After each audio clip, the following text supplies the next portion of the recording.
afternoon, nandito tayo ngayon sa Barangay Villacruz, Patungon Antique. So magbigay rin tayo dito ng kahit kunting tulong mga kaumako. So kung nakikita ninyo mga kaumako, dito yung bahay nila mga kauma. Ito, papunta talaga yan sa mga kaumako. So kailangan natin dito na magbigay ng tulong talaga. Dahil nga, alam kong hindi pa natin ito napuntahan kasi sa baba talaga sila nakatira eh. Kasi dito, highway naman ito.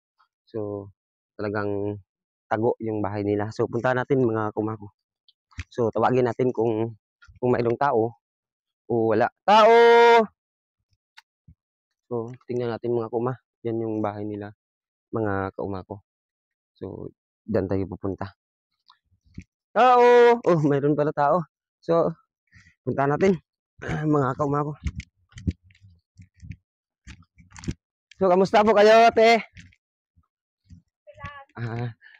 Ito ba inyo ba? Musta pala dito pala si Bu Uma. Nag-ikot-ikot talaga si Bu Uma para sa inyo. So, mga kauma natin, kung nakikita mo, yan yung bahay nila mga kauma dito. Ano nga pangalan, ate? Marwin. Marwin, ano po? Pustol. Pustol. So, congratulations talaga. Pinuntahan talaga kayo ni Bu Uma dito, mga kauma. Magandang hapon po, Nay. Ako nga pala si Bu Uma. Napaikot din. So, dito. Nanay po. Hindi ako taga rito. Iya ni Banong. Tiyain pala ni asawa ni Ate Marwin. So, ano pilido, Ate Marwin? Pustol. Apostol. So, mabuhay pala yan sa mga apostol. Shout out pala sa mga apostol family, especially sa Barangay Manggarang at Villacruz, Patnungon Antique. So, mga kuma natin, dahil nga na hapon na, lumabas tayo para magbigay kahit na kunting tulong lang sa mga kauma natin. So, kung nakikita ninyo mga kauma, kung nakikita ninyo, yan ang sa itaas niyan, yan ang daanan ng mga sasakyan dyan sa itaas, pero nandito sila sa ibaba mga kauma natin.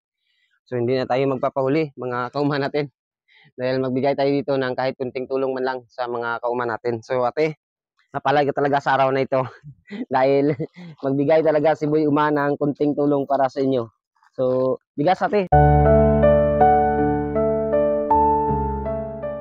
Tanggapin nyo. Thank you. So, ito talaga si Marwin. So, dito, binigyan natin dito yung mga apostol family dito sa Barangay Villacruz, Patnungon Antique. Siyempre, dahil nga sa mga kauma natin na talagang tanggap tayo sa pagpunta dito sa bahay nila, so binigay natin yung kunting tulong mga kauma natin. Hindi pa nagtatapos yan, ate. May bibigay pa si Bu Uma.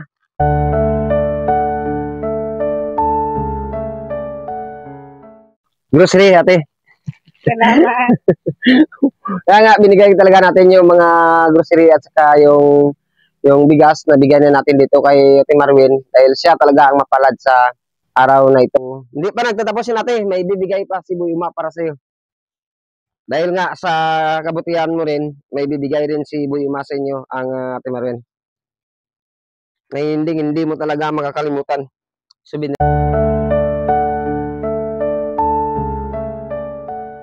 Mags, eh. Wow. So, nabigyan na natin kay Ate Marwin yung bigas, grocery, at saka yung souvenir mugs na kahit kunti man lang yung mga naibigay natin, mga kauma natin. Nagpapasalamat din ako dahil tanggapin tayo dito ng mga apostol family sa Barangay Villacruz, Patnungon Antique, at lalong-lalo na sa kay Ate Marwin na binigyan natin ngayon. Natin sila ng konting tulong lang mga kaumako. So, maraming salamat talaga, Ate Marwin, sa araw na ito. Congratulations. Ikaw talaga ang mapalad. Sa mga kauma natin, nandito na tayo sa Barangay Villacruz, Patnungon Antique, at nagbigay ng kahit kunting tulong. So, mga kauma, huwag nyo lang kalimutan na mag-follow, like, and share sa Facebook page ni AGM Salgado alias Bu Uma. So, ate, ano ang masabi mo, ate, sa huling message sa social media? Kasi maraming nanonood. Sa mga followers ni Bu Uma, hindi nyo magkalipatan nga mag-follow and share. Para nga dodoro pa na mabuligan. Thank you, Ged. So, mga kauma natin, so, po ninyo yung sabi ng followers natin dito, na kahit papano ng mga kauma natin na wag niyo lang po kalimutan na mag-follow, like and share sa Facebook page ni AGM Salgado alias Boy Uma para marami pa tayong matutulungan mga kauma ko. So more power and God bless mga kauma ko. Sumabuhay kayo.